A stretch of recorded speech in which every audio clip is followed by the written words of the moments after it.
On a sunny day, Flight 007 smoothly carried passengers from America to England.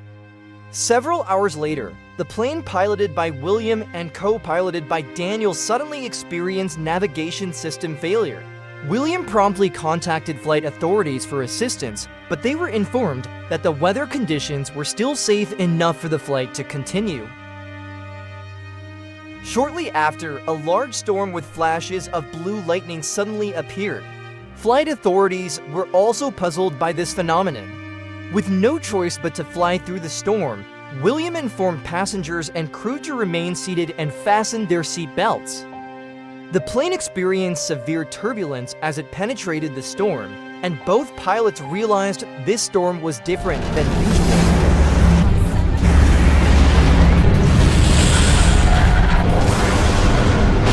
After the storm passed and the shaking subsided, they were surprised to see the once clear sky suddenly turn dark.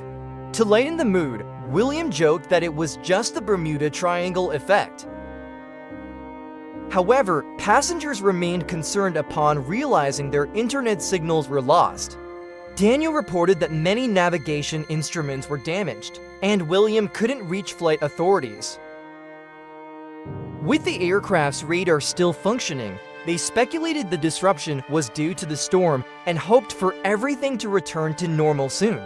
Flight attendants began serving food, reassuring passengers that the earlier turbulence was normal to keep them calm. A flight attendant named Cameron checked on passengers, including to history professors heading to a seminar in England. In the rear, an elderly man was busy writing in his diary. Moments later, the pilots were puzzled as their radar didn't detect any other aircraft, indicating they were off course. William decided to make a turn to ascertain their current position. However, after the turn, they didn't recognize the land they were passing over. Suddenly, something appeared on the radar, initially mistaken for another storm. However, it turned out to be a group of fighter jets engaged in what seemed like wartime bombing of a location. Passengers, including the two professors, panicked as they saw explosions and fires in many areas they passed over. While the pilots were still trying to understand the situation, a fighter jet suddenly flew in front of them, startling them. To avoid a dangerous situation, the pilots turned off the navigation lights and took the plane up above the clouds. Passengers started to lose patience and demanded explanations about what was happening. However, Cameron tried to calm them down as she herself hadn't received any information yet. Michael, a passenger, insisted on getting an explanation immediately and even held Cameron back. Fortunately, another flight attendant intervened and firmly warned Michael not to escalate the situation. Meanwhile, William continued trying to contact flight authorities without success, eventually deciding to descend the plane to determine their position. Initially fearing being shot down by fighter jets, Daniel agreed when William reminded him that fuel was only half left, necessitating an immediate landing. But before descending, the two professors requested to meet with the pilots and revealed that they knew something. Michael followed them to hear the conversation. The history professors explained that the fighter jets they saw had ceased production since 1945 and were operated by the Nazi military. William initially dismissed this, but reconsidered when they suggested the jets were flying without satellite signals. When they theorized that a strange storm caused this time travel, William finally gave them a chance to speak. The professors argued the jets had traveled back to the 1940s, placing them in World War II. They suggested finding a similar storm to return to their original time, despite how far-fetched it sounded. Though skeptical, William asked them not to inform the other passengers and escorted them away. Michael began observing the professors closely as they busily matched current events with the history books they had. The plane then descended to attempt communication again. This time they successfully contacted Nigel, a British soldier. Unfortunately, Nigel didn't respond to the request for help because he suspected William was an enemy trying to disrupt his radio signal. When Daniel asked for the date and year, Nigel chuckled and replied that it was now June 17, 1940.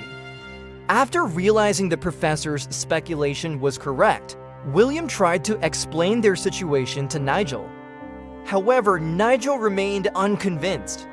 Fortunately, the professors entered the cockpit and helped William persuade Nigel. When Nigel was informed that the British warship, Lancastria, had already sunk, he was shocked because the ship should still be active. To verify, Nigel asked his commander about the truth of Lancastria's sinking and promised to contact them again. Meanwhile, Michael, noticing the professors were absent, took their books and realized the plane had time traveled to 1940. Seeing an opportunity to alter history, Michael stood up and informed other passengers about their situation, proposing to kill Hitler to prevent World War II with information from the history books. Although many thought it was a joke, some believed and planned to force the pilot to land in Germany. Two American soldiers among the passengers quickly intervened to stop them, warning that their actions amounted to terrorism. However, the group of passengers disregarded this, triggering a brawl that also involved flight attendants trying to intervene. After the scuffle, two soldiers managed to regain control and warned against endangering everyone again. A few minutes later, Nigel called back and confirmed Lancastria had indeed sunk. This information proved crucial for Britain, enabling their forces to rescue surviving crew members. However, now fully believing, Nigel realized the historical discrepancy, indicating the plane was in an alternative past. Nevertheless, Nigel agreed to help them safely land. When Nigel asked for their location, Daniel and the professors could only give an estimate, prompting them to turn on the navigation lights to be visible to the British forces. Unexpectedly, Nazi forces spotted them first and immediately took action. Shortly after, Nazi fighter planes surrounded them and began firing, forcing William to turn off the navigation lights for the safety of everyone on board. William struggled hard to evade shots from the Nazi planes, while passengers screamed in fear. Despite managing to outmaneuver some fighter jets, the situation remained perilous. Unexpectedly, the remaining two fighter planes managed to shoot the cockpit, injuring Daniel with shrapnel. William successfully escaped German airspace temporarily.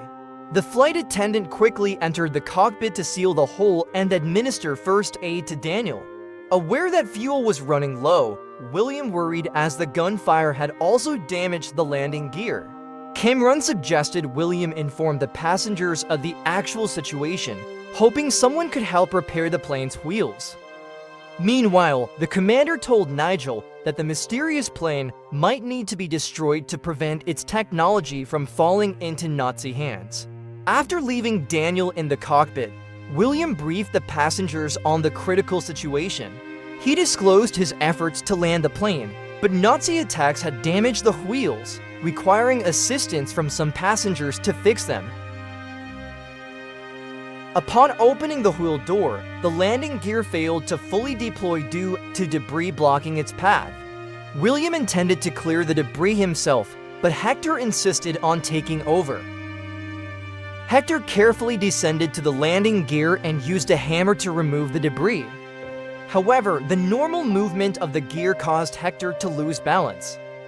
Fortunately, the gear retracted without anyone getting hurt. William quickly returned to the cockpit, and they flew lower to re-establish communication with Nigel.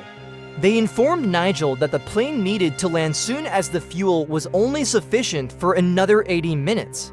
However, their communication was cut off as two Nazi planes attacked again. The plane was hit by a rocket that fortunately exploded nearby, only damaging a window. Passengers panicked, while William scanned the radar to track the enemies and made sudden maneuvers, causing the Nazi planes to collide with each other. The professors then suggested the idea of handing over the plane's radar to Nigel so he could track their position more accurately, considering radar technology didn't exist at that time. Nigel was expected to use the radar to guide the plane to a safe location. Suddenly, a rocket exploded near the plane's engine, causing a fire, and the plane started to dive rapidly. After several attempts, Daniel managed to extinguish the fire and restore the engine to working condition. As they determined the drop location for the radar, Nigel discovered that the rocket that attacked came from the British side.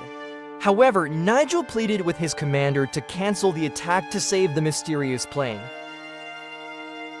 In the passenger cabin, everyone pitched in to pack the radar securely for the drop. An elderly man donated a plastic raincoat, while Michael provided a power bank flashlight to aid in finding the radar. After reaching the designated location, they released the radar and promptly informed Nigel. However, Nazi soldiers spotted the package before them. Some Nazi soldiers attempted to seize the radar, but British soldiers arrived just in time, sparking a shootout. Fortunately, the British soldiers managed to defeat the Nazi soldiers and secure the package. Suddenly, Nazi planes appeared again and fired at their plane, causing holes in the fuselage and nearly sucking the passengers out. The plane experienced severe turbulence, but William and Daniel managed to control the situation through good cooperation. After Nigel received the radar, he quickly integrated it and guided the plane towards safety. As Nazi planes approached again, British planes suddenly appeared and dealt with the threat, saving William and all the passengers. Nigel then spotted something on the radar that looked like a large cluster of clouds. As they approached it, they realized it was the same storm as before. Despite the risks, William decided to enter the storm, hoping to return to their time. After bidding farewell to Nigel and instructing the passengers to brace themselves, William and Daniel steered the plane into the storm. After passing through it, they were relieved to know they had finally returned to their own time. Now in Germany, aviation authorities promptly contacted them to make an emergency landing at the nearest airport. William and Daniel successfully landed the plane smoothly despite its damaged condition. After landing safely, the surviving passengers quickly disembarked from the plane. William approached the elderly man who was still busy finishing his writing. Unexpectedly, the diary contained a map that resembled their flight route. Titled Radar System That Saved Europe, as the man titted his book, it became clear his name was Nigel, the British soldier who had saved this plane in 1940.